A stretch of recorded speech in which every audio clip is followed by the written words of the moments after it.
Assalamualaikum warahmatullahi wabarakatuh. Salam sejahtera untuk kita semua. Alhamdulillah, kita bertemu kembali di mata kuliah Hukum Perdagangan Internasional. Semoga kita semua diberikan kesehatan tanpa ada kekurangan apapun. Kita mulai. Untuk kesempatan kali ini,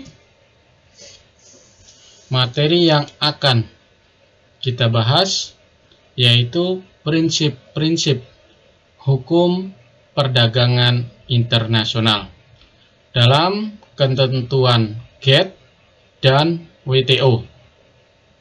Prinsip, apa yang dimaksud dengan prinsip? Prinsip adalah asas kebenaran yang menjadi pokok dasar orang berpikir, bertindak, ya, dan sebagainya. Itu disebut prinsip. Prinsip atau asas hukum adalah dasar pembentukan hukum secara filosofis yang mempunyai atau memiliki peranan yang sangat penting dalam pelaksanaan hukum. Prinsip GATT atau WTO di sini adalah menggunakan prinsip non-diskriminasi.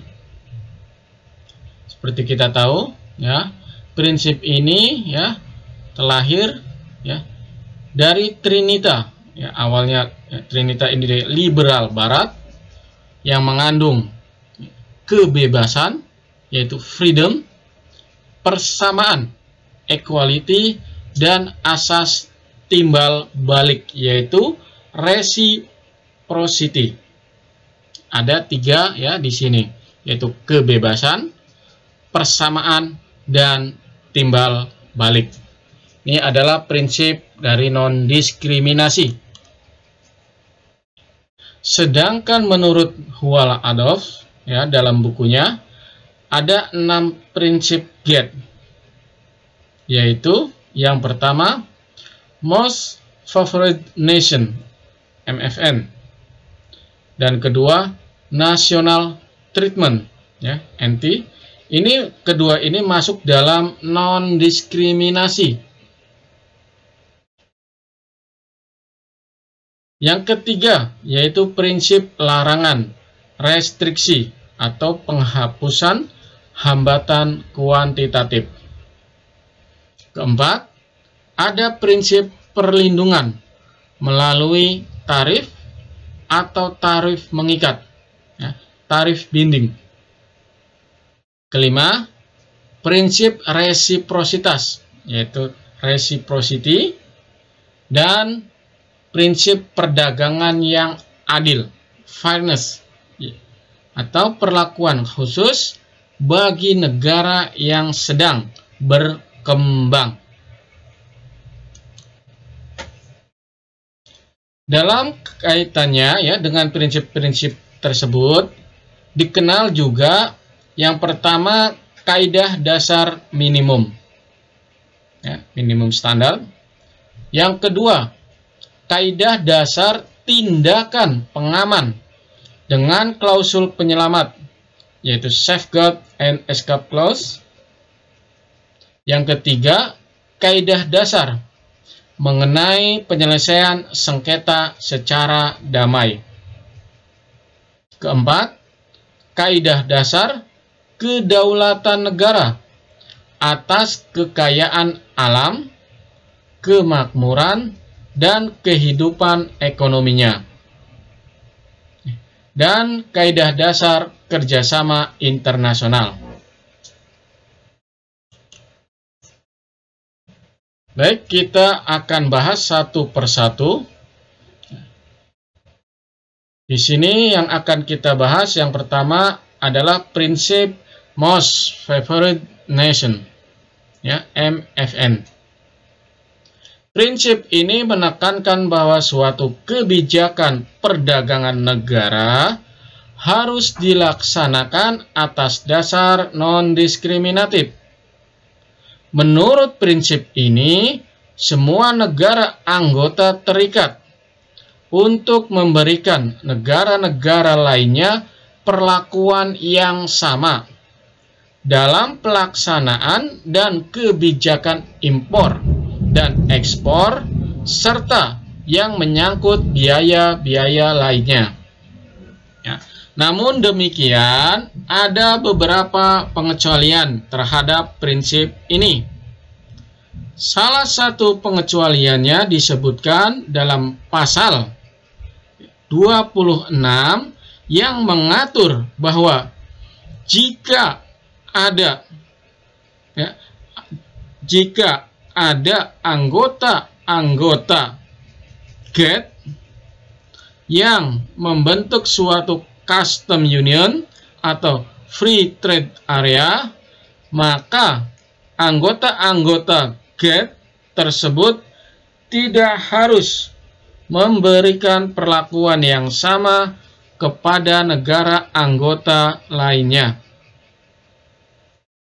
Oh, mohon maaf, tadi pasalnya adalah pasal 206. Ya, oke, kita lanjutkan. Yang kedua, prinsip national treatment.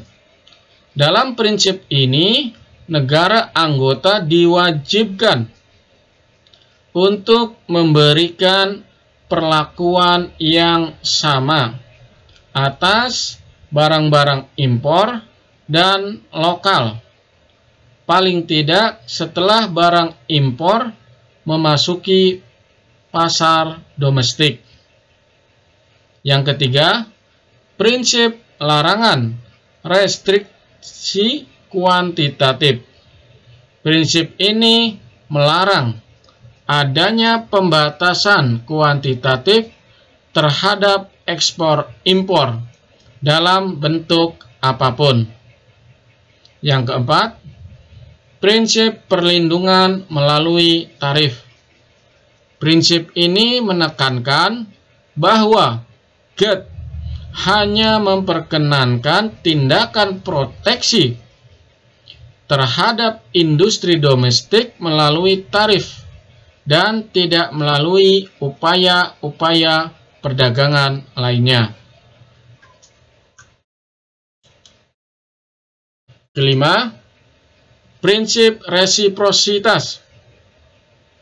Prinsip ini berlaku dalam perundingan-perundingan tarif yang didasarkan atas hubungan timbal balik yang saling menguntungkan kedua belah pihak. Prinsip ini sering mengalami hambatan dalam pelaksanaannya, dikarenakan adanya perbedaan tingkat perekonomian antar negara, terutama antara negara maju dengan negara berkembang. Sebagai contoh, negara maju ingin mendapat keringanan biaya masuk, seperti yang diberikan negara tersebut kepada negara yang sedang berkembang. Padahal, daya saing negara berkembang tidak sekuat negara maju.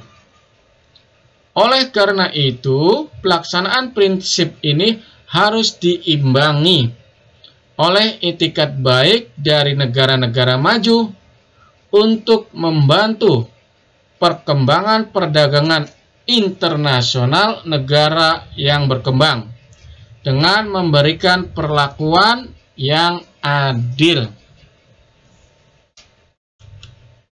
Keenam, prinsip perlakuan khusus. Bagi negara sedang berkembang, prinsip ini berfungsi sebagai dasar hukum bagi negara maju untuk memberikan Generalized System of Preference, yaitu GSP, atau sistem preferensi umum kepada negara-negara yang sedang berkembang. Dari semua prinsip tersebut, ada sebuah prinsip lain yang disebut prinsip transparansi, yang mewajibkan negara-negara anggota GATT untuk bersikap terbuka atau transparan terhadap berbagai kebijakan perdagangannya, sehingga memudahkan para pelaku usaha melakukan kegiatan perdagangan. Kita lanjutkan ke prinsip-prinsip dasar hukum perdagangan internasional. Yang pertama, prinsip dasar kebebasan berkontrak. Kedua, prinsip pacta sunt servanda. Ketiga, prinsip penyelesaian sengketa melalui arbitrase. Dan keempat, prinsip kebebasan komunikasi, itu navigasi ya. Komunikasi atau navigasi adalah kebebasan para pihak untuk berkomunikasi untuk keperluan dagang dengan siapapun juga, dengan melalui berbagai sarana navigasi atau komunikasi, baik darat, laut, udara, ataupun melalui sarana elektronik. Kita bahas yang pertama, prinsip dasar kebebasan berkontrak. Prinsip yang pertama ya ialah kebebasan berkontrak. Prinsip ini sering disebut dengan parties autonomy. Ya, prinsip ini berlaku di semua negara. Inti dari prinsip ini ialah jika ingin terikat dalam perdagangan, harus diberikan kebebasan untuk berkehendak atau meeting of minds ya, dalam literatur Inggrisnya. Di Indonesia, suatu perjanjian dinyatakan sah apabila ya ini terdapat dalam pasal 1320 KUH Perdata. Ya, yang pertama, adanya kata sepakat dari kedua belah pihak. Yang kedua, kecakapan untuk melakukan perbuatan hukum. Ya, contohnya adalah dari usia, adanya sebab hausa yang halal, ya, atau legal. Nah, itu kita lanjut di sini. Kita bahas kata sepakat dan kecakapan itu bersifat subjektif.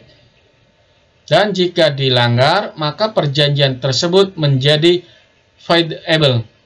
Ya, artinya dapat dibatalkan. Sedangkan objek atau hal tertentu dan yang keempatnya adalah sebab atau hausa ya yang bersifat objektif. Jika dilanggar, maka perjanjian tersebut menjadi null and void, yaitu batal demi hukum. Syekh Mithoff menanggapi secara positif ya kebebasan pertama ini, dan beliau menyatakan ya sebagai berikut.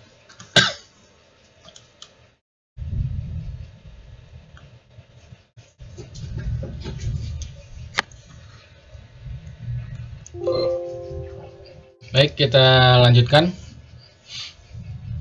Yang kedua yaitu prinsip dasar pacta sunt servanda. Prinsip kedua pacta sunt servanda adalah prinsip yang mensyaratkan bahwa kesepakatan atas kontrak yang telah ditandatangani harus dilaksanakan dengan sebaik-baiknya, yaitu dengan itikad baik. Prinsip ini pun bersifat universal. Ya. Setiap sistem hukum di dunia menghormati prinsip ini.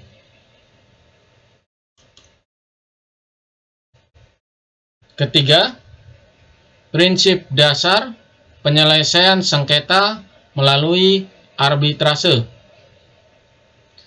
Penyelesaian sengketa dapat ditempuh dengan dua jalur, yakni melalui pengadilan dan di luar pengadilan. Penyelesaian sengketa dengan menggunakan arbitrase merupakan penyelesaian sengketa di luar pengadilan. Di Indonesia terdapat suatu lembaga arbitrase yang terkenal, yakni BANI, Badan Arbitrase Nasional Indonesia. Arbitrase sendiri dalam perdagangan internasional adalah forum penyelesaian sengketa yang semakin umum digunakan. Klausul arbitrase sudah semakin banyak dicantumkan dalam kontrak-kontrak dagang. Oleh karena itu, prinsip ketiga ini memang relevan.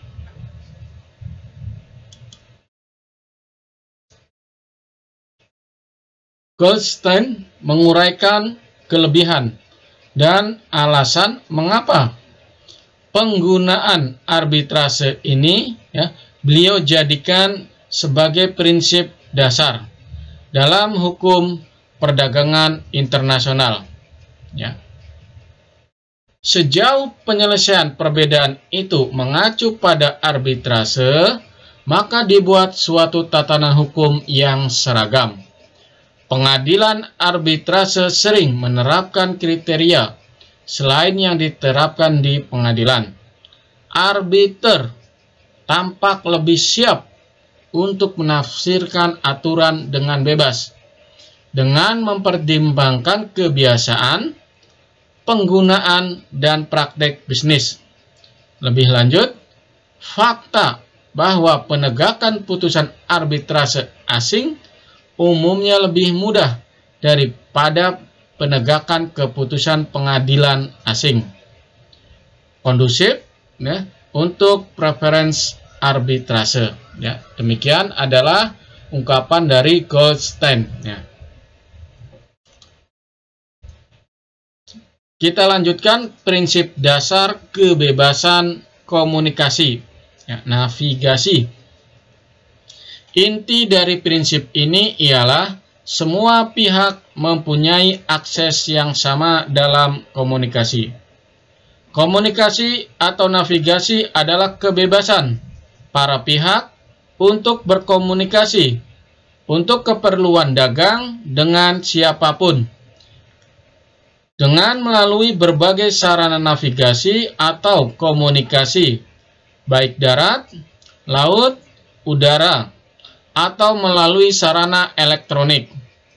Kebebasan ini sangat esensial bagi terlaksananya perdagangan internasional. Dalam berkomunikasi untuk maksud berdagang ini, kebebasan para pihak tidak boleh dibatasi oleh sistem ekonomi, sistem politik, atau sistem hukum.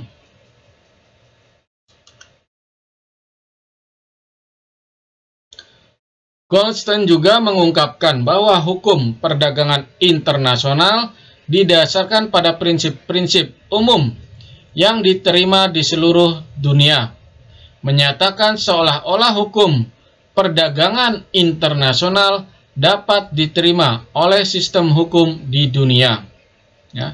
Lalu pendapat ini diperkuat oleh Profesor Temer.